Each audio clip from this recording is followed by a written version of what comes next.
Have you ever heard your own voice in a video or voicemail and instantly thought, wait, that's not me?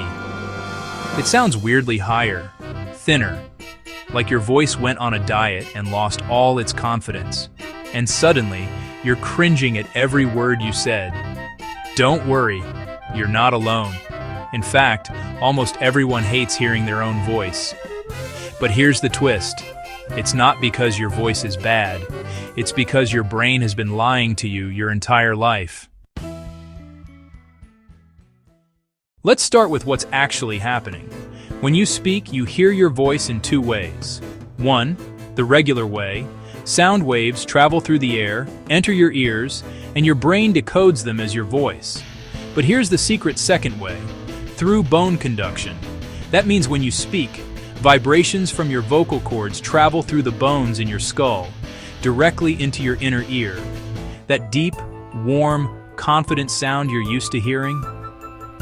That's not your real voice. That's your skull-filtered remix of it.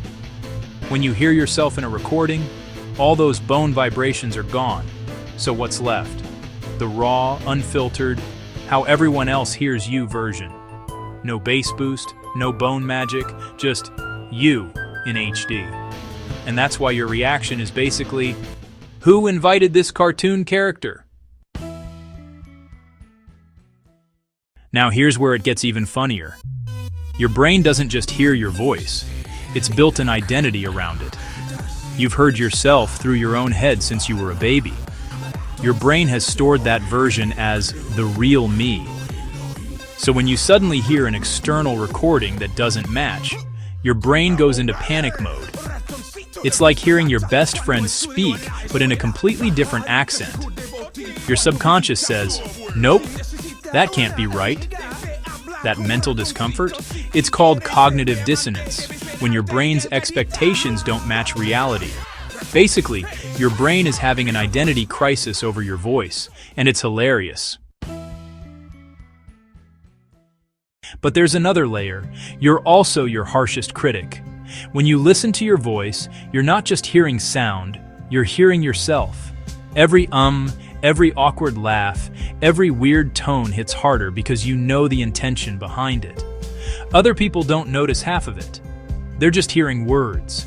You're hearing your entire personality and judging it like it's on trial. And because we're naturally more sensitive to how we come across, your brain zooms in on every tiny imperfection. But here's the plot twist. Everyone else thinks your voice sounds perfectly normal. To them, that's just you. You're the only one who's shocked. Scientists have actually studied this. In one experiment, people were asked to rate voices on how attractive they sounded, without knowing one of them was their own. And when their own voice was hidden in the mix, most rated their own voice higher than they thought they would. Meaning, you don't sound bad, you just think you do. Your brain simply prefers the familiar version it's used to hearing inside your skull. It's a weird mix of physics, biology, and psychology all teaming up to troll you. So the next time you hear a recording of yourself and cringe, relax. That awkward voice? That's what the rest of the world has been hearing your entire life. And they're totally fine with it. Your brain is just bad at accepting change, especially when it involves you. It's not that you have a bad voice, it's that you have two versions of it. The one in your head and the one the world knows. And the only person having a problem with it is your brain. So yeah, you don't hate your voice. You just haven't made peace with the real version of it yet.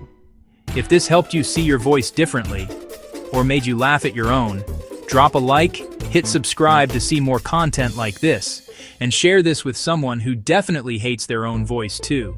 Because trust me, they need to hear this. Literally.